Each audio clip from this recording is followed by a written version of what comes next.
Só para lembrar para vocês a importância do AVC no mundo, né, gente? É a primeira causa de maior mortalidade no mundo. 1 a cada 6 mortes no mundo está relacionado diretamente ou indiretamente ao AVC. Então, quando a gente fala de AVC, a gente fala em saúde pública, né?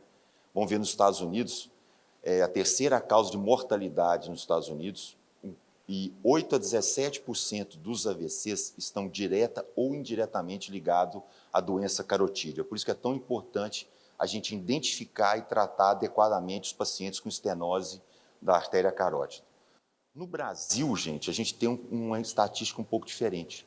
Se você pegar 10 anos consecutivos, segundo o SUS, a maior causa de mortalidade no Brasil é AVC. Se você somar, ele é a segunda causa de aposentadoria, ele é a terceira causa de internação, ele é a segunda causa de reinternação. Só perde para doença respiratória no SUS, no Sistema Único de Saúde. E o Brasil é o país na América Latina que proporcionalmente mais tem AVC. Então, a gente tem alguma coisa genética ou alguma coisa relacionada a tratamento que nós temos que melhorar. Por isso, nós estamos aqui para tentar ajudar isso. Bom, olha aqui no primeiro semestre de 2022, dados do SUS, morreram no Brasil 48 mil pessoas relacionadas à Covid, a doença de Covid, 52 mil em relação ao infarto agudo de miocárdio, 56 mil de AVC. Nós temos alguma coisa genética, nós temos alguma coisa, talvez, até de educação, até de conhecimento médico, que no AVC no Brasil, ele tem uma importância, um impacto maior que nos outros países. Então, nós temos que realmente entender da doença e tratar. E para isso que a gente está aqui hoje, para falar um pouco sobre isso. Bom, quando a gente fala um paciente que teve AVC, o que é AVC? Né? AVC é uma doença vascular cerebral que pode ser hemorrágica ou isquêmica. Nós vamos falar da isquêmica. Se vocês verem, olha só, que 17% dos AVCs eles são relacionados à doença de carotídea, mas 35% dos AVCs são relacionados a doenças cardíacas. Então, significa o quê? Que você pode ter um paciente com lesão de carótida grave, ele tem um AVC, ele chega no hospital, você acha que a lesão é de carótida, mas, na verdade, o AVC é de origem embólica cardíaca.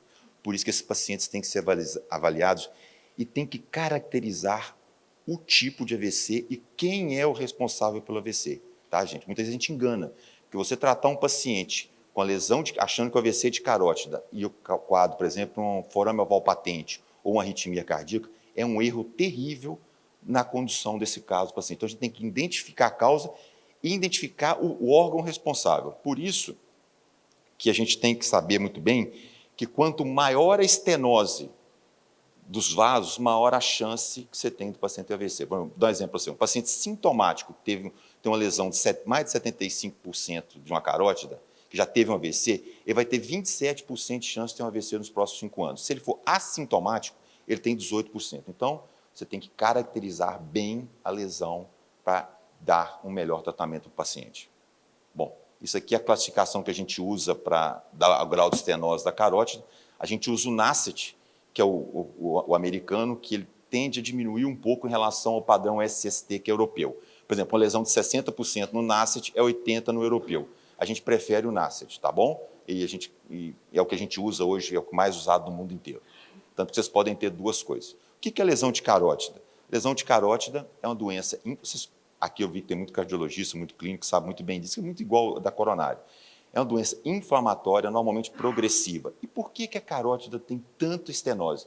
Por conta daquele formato que vocês veem ali. O bulbo carotídeo, ele dilata. E quando ele chega, você tem um turbilhonamento de fluxo no bulbo carotídeo que expõe o bulbo carotídeo ao maior contato com substâncias, principalmente oxidantes. Então, por isso que a carótida é um local muito propenso à lesão. E outra coisa, é identificado porque é causa de AVC, né? E o AVC chama muita atenção. Bom, isso, para mim, é o melhor desenho de quando a gente vai falar de doença aterosclerótica. Desculpa. Esse é o melhor exemplo de imagem para falar de doença aterosclerótica. Quando a gente acha uma lesão, a lesão de carótida, você está vendo, ele é 10% da doença, né, gente? O que está embaixo é muito maior, que você não está vendo. Por isso que o tratamento clínico optimizado de pacientes com doença aterosclerótica, de carótida, de coronária, de membros inferiores de aorta é tão importante. Sempre que você diagnosticar um paciente, lembre que o que você está vendo tem coisas muito maiores por trás disso, né? Principalmente em carótida. Bom, então isso aqui é para chamar a atenção que quando você vê uma lesão de carótida, que você não foque só na carótida. que você tem que focar? Lesão de carótida e lesão de cérebro. Você tem que focar em cérebro, né? Você tem que focar nos vasos também, na carótida, dos vasos cervicais e intracranianos. Você tem que focar no coração e você tem que focar nos membros inferiores. O paciente aterosclerótico ele é um todo, né? A carótida é só um pedaço de um todo. Então, quando você vai avaliar um paciente aterosclerótico, leva tudo em consideração. O maior equívoco, o maior erro que a gente vê todo dia é, estou falando da minha área, tá, gente? O paciente chega com lesão de carótida, você esquece do resto. Não, não. Porque o paciente com doença de carótida, ele morre de infarto agudo do miocárdio. A gente brinca que o AVC traz sofrimento, o coração traz morte e a perna traz dor. Então, é tudo ruim, né, gente? Então, nós temos que olhar o paciente como um todo. Qual que é a pergunta que mais me faz um clínico assim? Tá, chega um paciente no meu consultório. Como que eu vou fazer um screening? Ele é assintomático. Eu vou olhar todo mundo que tem lesão de carótida? Não, não é assim. Se você for ver agora a recomendação do Task Force americano, que foi publicada agora no JAMA em 2022, 2020, foi novamente agora em 2020, desde 2014, ele fala que você não tem que fazer screening em ninguém. Ninguém assintomático tem que fazer screening de carótida. Bom, a visão deles não está errada, eu vou explicar por quê. Porque ele vê o seguinte, que ele fala que para ter valor no screening tem que ter 20% positivo. Então, se você pegar uma população geral, não vai ter 20% de lesão de carótida grave. Então, realmente não tem que fazer. Se você for olhar, no geral, sim. Mas será que a gente tem que olhar desse jeito? Vocês que têm consultório sabem que é muito triste. O paciente vai em você, aí você não faz um screening, tá certo. Aí vai em outro, resolve fazer um duplex de carótida, tem uma lesão. O paciente fica chateado com você, mesmo que você não tenha nem indicação. Então, a gente tem que saber qual paciente tem indicação. Não é a população geral, não. Então, vamos ver o que a gente acha de geral. Não é todo mundo que você vai procurar. Quem que você vai procurar? Segundo a Sociedade Europeia, não tem que procurar em todo mundo, mas quem que você tem que procurar? Em pacientes que têm 2 fatores de risco. Pacientes têm 2 fatores de risco, você tem que fazer pesquisa de lesão de carótida. A pesquisa de lesão de carótida, gente, não é para indicar cirurgia, é outro erro. A pessoa acha, eu vou pesquisar para... Não. Você vai pesquisar a lesão de carótida para optimizar tratamento. É isso que você vai fazer. Não existe pesquisa de carótida em paciente assintomático para indicar cirurgia. Caso dentro desses pacientes que tem uma pequena proporção vai ser indicado cirurgia, deixar isso bem claro. Tanto que a tendência hoje no mundo é não operar pacientes assintomáticos, tá bom? Mas os que têm indicação, têm muita indicação. Bom, a sociedade americana, ela publicou agora em 2021, né, que na verdade ela só continuou, ela dá outro esquema de indicação. Ela fala que esses pacientes que estão aqui, que vocês estão vendo, eles têm indicação de screening. São pacientes com mais de 55 anos que têm 2 ou 3 fatores de risco. Aí você vai me perguntar assim, mas chega no meu consultório, Alexandre, o paciente tem um sopro de carótida. Eu tenho que pesquisar lesão de carótida? Vou falar uma coisa para vocês. Os trabalhos falam que não. Mas se ele tem sopro de carótida e tem esses critérios, mais de 55 anos, diabético, fuma, doença coronária, doença periférica, você tem que pesquisar. Né? Você vai pesquisar. E quase todo mundo que tem sopro de carótida no seu consultório vai ter uma dessas. Então, é o motivo. Agora, quando ele tem sopro de carótida e tem isso, aumenta em muito a chance de lesão grave. Tá? O sopro de carótida isolada, só 1% dos pacientes vai ter lesão grave de carótida. Aneurisma de aorta, também não, isolada não, mas se tem aneurisma de aorta e tem esses outros fatores, estatisticamente aumenta muito a chance. Então, isoladamente não. Em associação a esses outros achados, você tem que fazer pesquisa. Bom, e outra coisa que o clínico me pergunta muito, Alexandre, o paciente tem lesão de carótida e doença coronária, o que eu trato primeiro? Então, nós temos 3. Primeira coisa, se ele for sintomático, ele tem uma lesão de carótida sintomática e tem uma lesão de coronária sintomática ou não, se a lesão for grave, normalmente você vai tratar a carótida primeiro. Ou vai tratar ao mesmo tempo carótida e coração. Tá? Se ele for assintomático e tiver uma oclusão de carótida ou uma lesão grave, você vai tratar a carótida primeiro ou vai tratar a carótida do coração primeiro. E se ele estiver tomando dupla de agregação plaquetária, o que você vai fazer? Você vai sentar todo mundo discutir. O que a gente tem feito com esse paciente de maneira muito prática? Em vez de mandar os pacientes para a cirurgia aberta, a gente chama o meu dinamicista, conversa com ele e substitui a cirurgia aberta por angioplastia de coronária, que aí você resolve tudo. Aí não tem problema nenhum. Tá? O paciente que tem uma doença de carótida ou de coronária, que vai ser submetido a tratamento, qualquer uma das duas pode ser feita. Normalmente a gente vai fazer o que tem mais sintoma, que é mais grave, e não precisa ser concomitantemente, você não aumenta risco. Então a gente faz muito. Dá um exemplo para você, o paciente é multivascular, tem que fazer uma cirurgia cardíaca e tem uma lesão de carótida. O que a gente chama? Chama o hemodinamicista, conversa com ele, fala o seguinte: você não consegue tratar a lesão-alvo mais importante? Normalmente ele faz um FFR, né, que é a pressão, ou faz outras medidas, e trata um vaso ou dois vasos, a gente trata a carótida, e posteriormente ele pode fazer uma cirurgia aberta. Então a gente tenta fazer a substituição, que é uma coisa muito importante no dia a dia do consultório SUS de vocês, vocês devem conviver com isso. Bom, o que a gente usa para fazer screening hoje? A partir de 2021, nós passamos a essa escala aqui, que tem idade, tem fatores de risco, tem pressão arterial, essa escala vai até 51. O paciente que chega no consultório assintomático, você faz essa escala, que na verdade, gente, para ser prático, vocês não tem que decorar isso, quem é do dia a dia, é quem tem mais 2 fatores de risco e tem idade avançada. Pronto. Para ser bem prático. E se você somar e ele tiver mais que 12 nisso, ele vai ter 41% de lesão acima de 50% a carótida e vai ter 51% acima de 70%. Hoje, vocês estão achando até 10%, tá? Esse trabalho foi feito em 600 mil pacientes entre os Estados Unidos e a Inglaterra. Esse trabalho foi avaliado na Inglaterra, que é medicina pública, ou seja, não tem viés financeiro. E isso não significa que esses pacientes vão para a cirurgia, tá, gente? Isso não é screening para cirurgia, é screening para tratamento clínico e acompanhamento. Igual ontem falaram aqui, né, que eu achei muito legal, que quando você tem uma lesão de coronário, o paciente fica mais assustado, ele vai tratar mais. Não estou querendo pôr medo em ninguém, mas ele fica mais, né, perto de você na hora de tratar. Bom, então, fizemos screening, né? Hoje todo mundo sabe fazer screening aqui de cara, quem dos pacientes assintomáticos. Vamos agora, e se o paciente assintomático, depois que você faz o screening, que ele tem a lesão de carótida, ele é assintomático ou teve um AVC há mais de 6 meses. Quem teve AVC há mais de 6 meses é considerado assintomático, tá bom? Esse paciente também é assintomático. Ele chega para você, o que nós vamos fazer? O exame de screening é o duplex. Né? O exame não invasivo, barato, eu sei que é técnico independente, por isso que vocês têm que conhecer quem faz o duplex, não pode ser qualquer um. O paciente tem que saber, tem que fazer morfologia de placa para falar para o pessoal, essa placa é grave, essa placa não é. Então, o que a gente faz? Olha só, se o paciente tiver uma estenose, ele é assintomático, entre 70% e 99%, tiver uma expectativa de vida maior que 5 anos, você não vai fazer isso no paciente de 95 anos, né, gente? Tiver uma morfologia de placa, que a gente faz isso hoje, o pessoal faz isso, a gente faz em ressonância, uma placa complexa, e tiver um risco cirúrgico menor que 3%, ou seja, tiver uma equipe que opere com risco cirúrgico menor que 3%, e estiver em melhor tratamento médico, né, que está em inglês ali, BNT, e isso aqui é uma escala que pouca gente usa, que eu uso em todos os pacientes que eu trato hoje assintomáticos, uma escala de ranking, uma coisa boba, que vai de 0 a 6, tá? E vê a funcionalidade do paciente.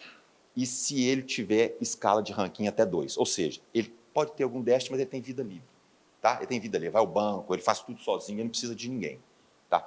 Então, até 2, esse paciente, ele pode ser indicado cirurgia. Nesse caso, você vai aumentar a pesquisa. O que você vai fazer? Você vai fazer estudo do cérebro para ver se é realmente assintomático, você vai fazer estudo da carótida para ver a lesão, você vai fazer estudo dos vasos intracranianos, que você pode ter uma lesão sequencial, tem uma lesão de 90% aqui, ter outra lá em cima, então não adianta tratar só aqui. Fazer estudo cardíaco para ver se realmente está bem cardíaco, dos membros e morfologia de placa. Se esse paciente passar nisso tudo, ele pode ser um paciente com indicação cirúrgica, desde que o serviço, gente, tenha menos de 3% de complicação. Aí, qual que é a indicação cirúrgica? Ou aberto, cirurgia aberta, endarterectomia ou stent, nós vamos discutir isso depois. Aí você fala assim comigo, Alexandre, e o paciente que chega no hospital agudo em AVC? Esse é outro tipo de paciente. Como é que você vai? Esse paciente hoje, no nosso serviço, eles são atendidos pelo médico de plantão, neurologista de pronto-socorro, ele não vai fazer duplex, ele vai direto para a tomografia, a gente usa inteligência artificial, um programa que chama Rapid, que mostra a área isquêmica, mostra o vaso ocluído, ali vocês estão vendo a cerebral média ocluída, ele tem uma carótida ocluída aqui, só mostrar para vocês aqui, ó. Ele tem uma carótida subocluída aqui, e ele tem aqui, o rosa é a área isquêmica e o verde é a área que vai se tornar isquêmica. Então, nós vamos salvar aquela área em verde. O paciente chegou no hospital agudo, eu não sei se ele tem lesão de carótida não, tá? Ele chegou em AVC agudo. No exame vai mostrar a lesão de carótida, tá bom? Que também pode ser um êmbolo do coração, mas nesse caso, especificamente, é uma lesão de carótida. O Rapid toca no telefone da gente, essa noite tocou a noite inteira para mim aqui, avisa, a gente vai para o hospital, a equipe já está lá e a gente tem um tempo, né? A gente tem várias características para fazer e o que a gente faz? Nesse caso, vou mostrar para vocês. Leva o paciente para a hemodinâmica, aqui tem hemodinâmica em Sinop, ainda bem para vocês. Estão vendo que tem um trombo na carótida e a oclusão da carótida interna. A gente foi com um catéter balão, parou e aspirou aquele coágulo que está ali. Olha o coágulo depois que a gente aspira, para vocês verem lá, tirando o coágulo de dentro da carótida. Né? A gente abriu a carótida, próximo passo, olha lá, aqui está fechada a cerebral média. A gente foi com um stent, olha lá, isso é um stent retrator do trombo, tirou o trombo, mostrar para vocês, esse é o trombo que sai agarrado no stent, isso é o vaso depois aberto. Então, o paciente que chega agudo, a gente faz isso. A gente voltou, tinha uma placa ulcerada, a placa formou um outro trombo durante o exame, a gente passou um filtro, vocês podem ver que depois do filtro lá em cima tem um branquinho, que é o coágulo, daquele coágulo está ali, parou dentro e colocou o stent e tratou. Então, esse é o paciente que chega agudo no hospital, que é diferente daquele paciente que eu expliquei para vocês, que foi no consultório. E aí você fala comigo, e o paciente que chega com mais de 24 horas, o paciente, isso aqui eu deixei uma cor diferente, o ataque isquêmico transitório, que isso é muito importante para vocês clínicos, eu vou explicar o porquê. Tem um AVC pequeno que chega no hospital, ou que não foi candidato à trombectomia. A gente não perde tempo, gente, mais. A gente não faz duplex, a gente leva esse paciente para ressonância, se tiver, ou para angiotomografia, já faz cérebro, vasos cervicais, vasos intracranianos e faz estudo cardíaco. A gente tem que fazer isso 24 horas. Por que eu deixei o ataque isquêmico ali? A gente fala, todos nós temos uma mania de menosprezar o paciente com ataque isquêmico. Ele liga para você e fala assim, eu tive uma mão boba, hoje já melhorou. Semana que vem eu te vejo no consultório. Não façam isso. Não façam isso. Isso é o maior erro no tratamento. O paciente com ataque isquêmico transitório é o paciente que mais nos avisa que ele vai ter um AVC grave. Tanto que eu não chamo mais de AVC. Quando eu dou aula para os residentes, eu falo assim, não chama AVC, chama PVC, prevenível vascular cerebral, não acidente. Porque a maioria dos pacientes tem um ataque isquêmico transitório antes, que é menosprezado, ou pelo paciente ou pelo médico. Normalmente pelo paciente, né? Então, o paciente avisou para você. Outra coisa importante, olho. Ele fala assim, tive uma alteração do olho, é a segunda causa, além de perda de força, é alteração visual. Leve esse paciente para o hospital, faça um screening dele, cerebral, de vaso, cardíaco, e se não der nada no eco transtorácico, façam um eco transesofágico. Eu tive um tio agora em Belo Horizonte que teve 2 ataques isquêmicos transitórios, chegava no hospital lá, fazia um transtorato, nada. Não, tio, aí trouxe ele para o hospital, ele tem 70 anos, falou, meu avó patente com um trombo na perna embolizando, fazendo ataque isquêmico transitório. Então, isso é importante a gente valorizar o ataque isquêmico transitório. Bom, e o que a gente vai fazer? Aí o paciente teve um AVC, aí você faz a ressonância, lembra que eu falei que a gente vai focar no cérebro. Aí você vê esse tipo de AVC. O paciente tem lesão de carótida. Esse AVC não é da carótida, é do coração, porque tem AVC dos dois lados. Esse é um trombo que soltou, foi para a carótida direita e esquerda. Não tem jeito de ser uma lesão de carótida. Aquele AVC, o segundo, ele é um AVC de fossa posterior, ele não é de carótida, é sistema vertebro-basilar. Esse caso é uma lesão de basilar. E aquele lá, gente, aquele é o pior AVC que tem. Aquele pequenininho, aquele é o AVC de microartéria. Esse paciente chega no hospital e tem uma lesão de carótida. Teve um AVC, o cara foca só na carótida, esqueceu do cérebro. Esse AVC, se você levar esse paciente para um ato cirúrgico, você vai piorar muito a vida dele. Porque esse AVC, ele claudica. Ele é aquele que melhora e piora, melhora e piora. Quando você leva ele para o bloco, ele vai instalar o AVC definitivo. O AVC de pequenas artérias, ele é um AVC de tratamento clínico.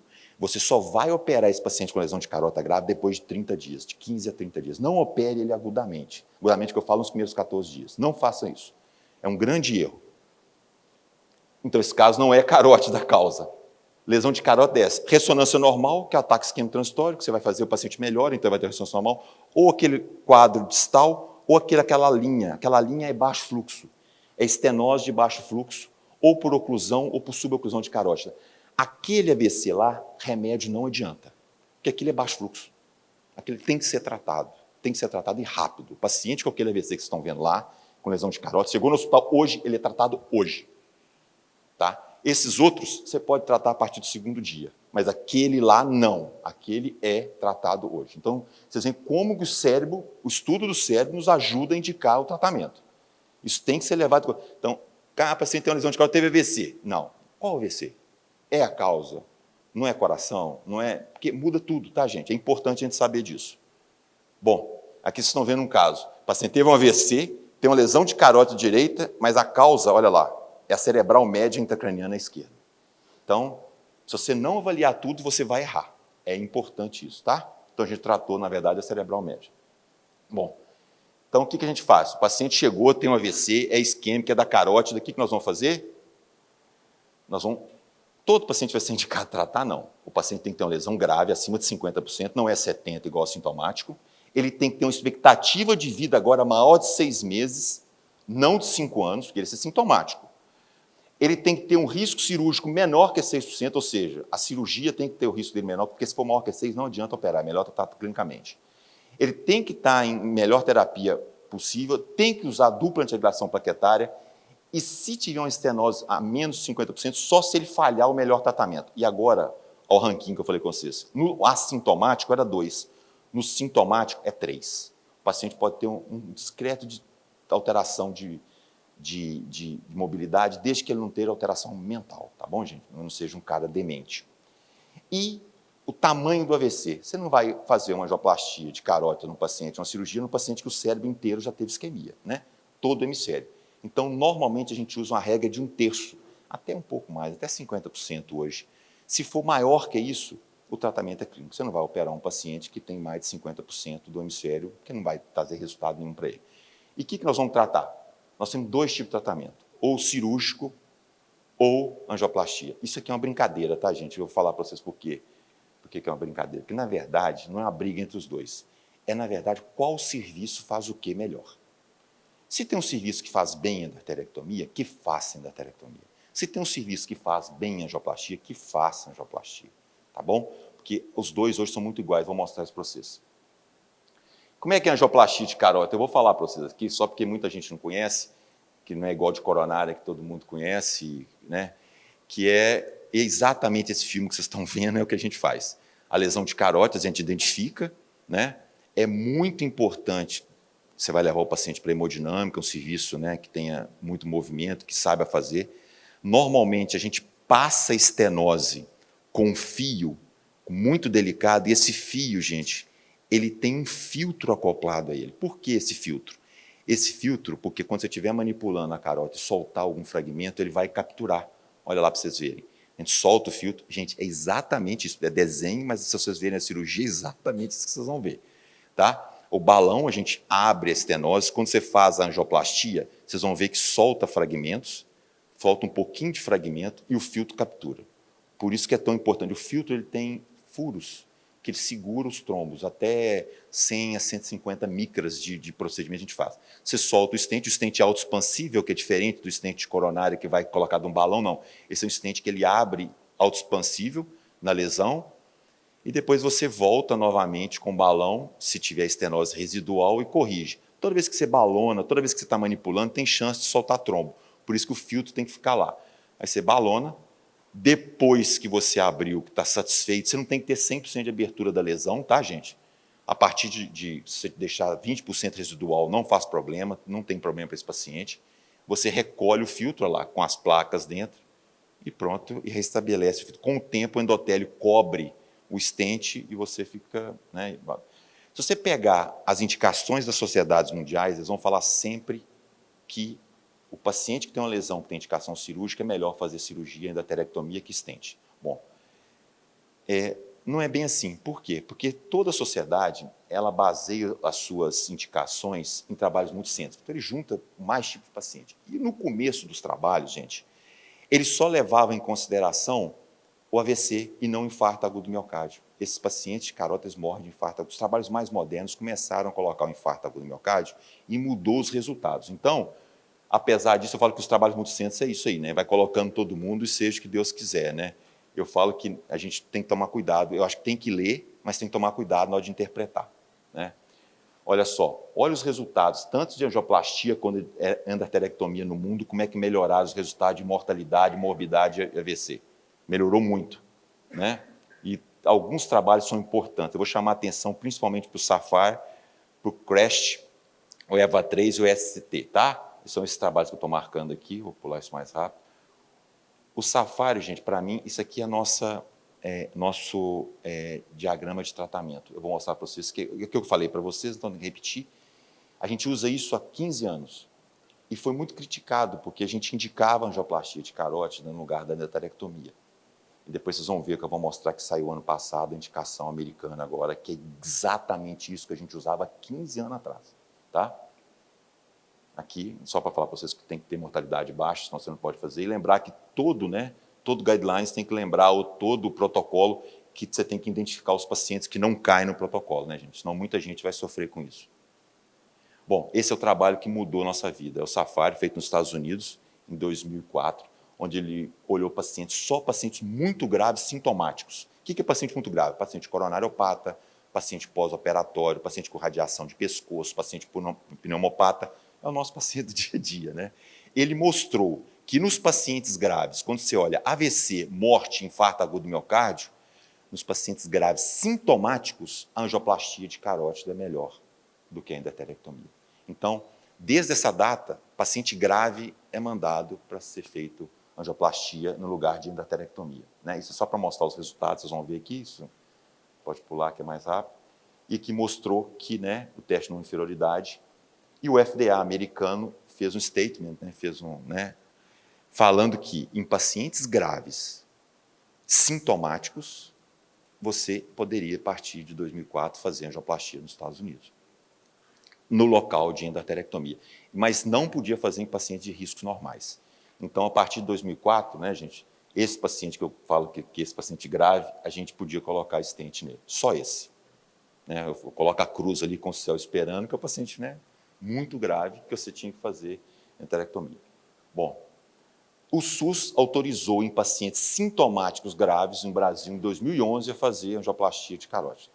Então, a partir de 2011, no Brasil, podia fazer, e até hoje só pode fazer em paciente grave e sintomático. Paciente outro não pode fazer no SUS angioplastia de carótida, uma pena. O que a gente fazia? Paciente igual esse, lesão da carótida na origem da aorta, aí podia pôr, porque isso não tem acesso cirúrgico, praticamente. Lesão de paciente pós-radioterapia, lá, com traqueostomia. Esse é o caso, a gente colocou uma lesão extensa, stent de fora a fora na carótida. Paciente pós-operatório, a carótida aqui, esse fio é a carótida, vocês estão vendo de cá, e depois de colocar o stent. Esse paciente podia, ou o paciente tinha uma carótida ocluída e a outra com lesão grave. É os pacientes que a gente podia tratar. E a gente falou assim, mas por que a gente não pode tratar os pacientes de risco normais? Aí nós tivemos um azar terrível, que foi esse trabalho que chama EVA3, publicado em 2006, que foi, 2005, foi um desastre para a gente. Feito na Europa, em 20 centros acadêmicos e 20 centros não acadêmicos, que parou no meio, depois de 527 pacientes, que ele só olhou AVC e morte, ele não olhou doença cardíaca. Ele não olhou. Só AVC, AVC e morte. Ele não avaliou o paciente que tinha infarto pós-operatório. Eu falei para vocês, o paciente carótida morre de infarto agudo do miocárdio. Lembrar isso para vocês. Foi um desastre. Então, na Europa, hoje, gente, praticamente não se faz angioplastia de carótida por causa desse trabalho.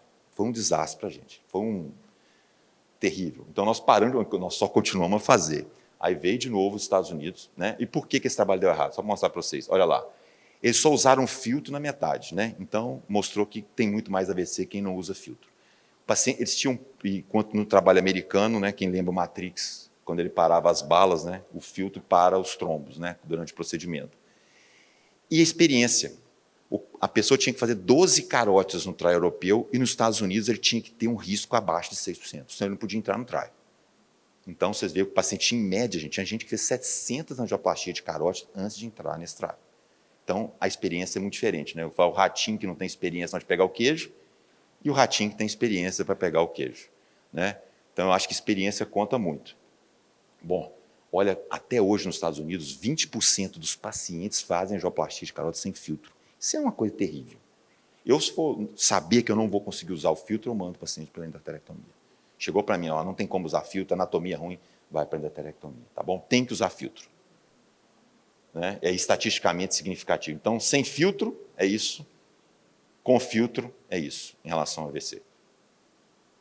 Então, a gente, nesses dois pacientes, paciente de risco comum agora e o paciente sem risco. Agora eu vou ter que até colocar homem, né? Porque medicina, geralmente só tem mulher fazendo, nós vamos ter que mudar aí, vamos ter que pôr Gisele, vamos ter que achar um bonitão para pôr para vocês aí, né? Então, você podia colocar, e no paciente de risco comum, você não podia pôr, sintomático. É uma tristeza para a gente, mas veio finalmente um novo trial que mudou tudo, feito nos Estados Unidos, publicado em 2010, que ele olhou 2.502 pacientes, usando experiência, usando filtro, que foi estatisticamente significativo. Não teve estatística diferente entre os pacientes que fizeram endarterectomia ou fizeram stent. A única coisa que mudou é que teve uma tendência maior em quem fez endarterectomia de ter infarto agudo do miocárdio e morrer, e quem fez stent tem uma tendência maior a ter AVC, qualquer AVC. E uma coisa que incomodou muito nesse trial foi isso aqui, é que mostrou que o paciente acima de 75 anos, a endarterectomia era melhor que a angioplastia. Então, foi muito ruim para a gente isso também, que a gente não podia fazer em idoso, a não ser que fosse grave. Então, mostrou aqui que você tinha uma tendência. Então, o que aconteceu? Não sei se você sabe como é que funciona nos Estados Unidos. Nos Estados Unidos tem um trial, e ao mesmo tempo, quando ele vai usar o trial para liberar um procedimento, ele faz um trial separado, que chama o painel do FDA. Ele pegou os pacientes do trial do CREST e ele avaliou. O CREST usava uma técnica que chamava per protocol, e o trial do FDA, ele usa, só para mostrar aqui para vocês, então a gente vai poder em paciente normal, mas não podia em idoso. É isso aqui agora, tá? Aqui só para mostrar para vocês de novo, né, que a diferença foi, que é a mesma coisa, né, os trials americanos sempre com experiência e usando filtro, o europeu não. E aí foi o painel. Esse trabalho, ele mudou a nossa história. Ele é o trabalho que liberou tudo nos Estados Unidos em angioplastia. Ele viu que, apesar da carótida ter mais AVC, a grande maioria dos AVCs não tinha importância nenhuma, era ataque isquêmico transitório. Ele tinha um AVC que daqui a 6 meses não tinha nada, o paciente estava zero. Então ele tirou. AVC grave não tem diferença. E a endarterectomia continuou morrendo muito por infarto agudo do miocárdio pós-operatório. Deixa eu falar uma coisa para vocês. O paciente não tem que ter infarto, não. No pós-operatório, se você medir a enzima desse paciente no CTI e tiver enzima alterada cardíaca, você está operando carótida, falando de coração. Esse paciente, estatisticamente, tem chance maior de morrer nos próximos 2 a 3 anos. É estatístico, tá? Então, você tem que tomar muito cuidado com esses pacientes. Um dos motivos é porque a endarterectomia muitas vezes separa a dupla ligação plaquetária, né? Então, esse é um problema. Então, eles avaliaram esses casos, viram que não tinha diferença. A única diferença estatística é a morte por coração. E a cirurgia aberta, a endarterectomia tem mais. E ele refez o estudo da idade. Por que deu tão ruim para o stent paciente idoso? Porque é muito melhor no paciente mais jovem. Então, quando você comparava uma base com a outra, estatisticamente você tinha um erro na curva, que chamava best fit. Não sou eu que estou falando isso não, tá, gente? É o FDA. Tá? Aí, então, ele publicou isso, falando que o CRASH teve um erro chamado best fit na curva, e que quando se separava os pacientes por faixa etária de 10 anos, e não todo mundo, não tinha diferença de idade. Então, o que acontece? O FDA pegou esses dados, o FDA leva para julgamento, chama 11 pessoas que trabalham com estatística, que não tem interesse, nem em cirurgia, nem em angioplastia, e vota. Eu não sei se você sabia o que é isso. Isso é coisa que eu aprendi, isso que eu acho espetacular. Eu prefiro ver os painéis de liberação hoje do que o próprio trabalho. E 11 pessoas votam, e eles votaram se é seguro, eles falaram que é, se é razoável e efetivo, falaram que é, e se os benefícios são superiores aos riscos, sim. Então, em 2011, o FDA liberou angioplastia para carótida nos Estados Unidos em todos os pacientes. Aí você fala assim comigo, mas liberou, mas por que ainda tem nos Estados Unidos mais cirurgia aberta do que angioplastia? Porque é o seguinte, o FDA libera o procedimento, mas quem libera o pagamento, e a gente sabe que o pagamento é importante, é outro órgão, tá? É o CME. 2 semanas atrás, o CME liberou todos os pagamentos para pacientes de todos os tipos de angioplastia. Nós vamos ter um boom de angioplastia de carótida nos próximos anos nos Estados Unidos. Já está tendo, eu vou mostrar para vocês. Então, quando você pega, então, agora, a gente pode, sem medo, dos pacientes que têm indicação para todos os pacientes, você pode indicar angioplastia de carótida, tanto paciente grave, paciente normal ou paciente idoso, sem medo, desde que o serviço tenha experiência. Tá? Na verdade, você pode liberar para um ou para outro, tá? Sendo muito honesto na indicação. Então, a gente coloca aqui, né, é o EVA 3 contra os 2, aí ficou aquela briga, mas o paciente sem sintoma, assintomático. Né, isso aqui mostra o que está acontecendo nos Estados Unidos hoje de carótida. Olha o crescimento da angioplastia de carótida. Por que caiu a angioplastia nos Estados Unidos? Porque igual eu falei para você, está tratando muito pouco pacientes assintomáticos. Cada vez a gente trata menos pacientes assintomáticos, né? E aqui, olha aqui a diferença dos trials. Você vê que a carótida nos Estados Unidos hoje, ela tem resultados melhores em tudo. É impressionante. E agora veio um trial novo, o ACST-2, que pegou pacientes assintomáticos no mundo inteiro, comparou os dois e mostrou que a angioplastia de carótida ela é muito segura nos pacientes, né? E aí acabou a dúvida, né? Olha ali para vocês verem, AVC e morte, né? Muito diferente. E aqui são os 4 trabalhos mais importantes de carótida do mundo. Vocês estão vendo aqui que a experiência e o uso de filtro muda muito o resultado, né? É claro que indicação também, né? Então, vocês veem que é diferente. Então, hoje, é isso que a gente tem, né? Isso assim, brincando, né, gente? Porque, na verdade, igual eu falei para vocês, os serviços que têm experiência podem fazer os dois muito bem feitos.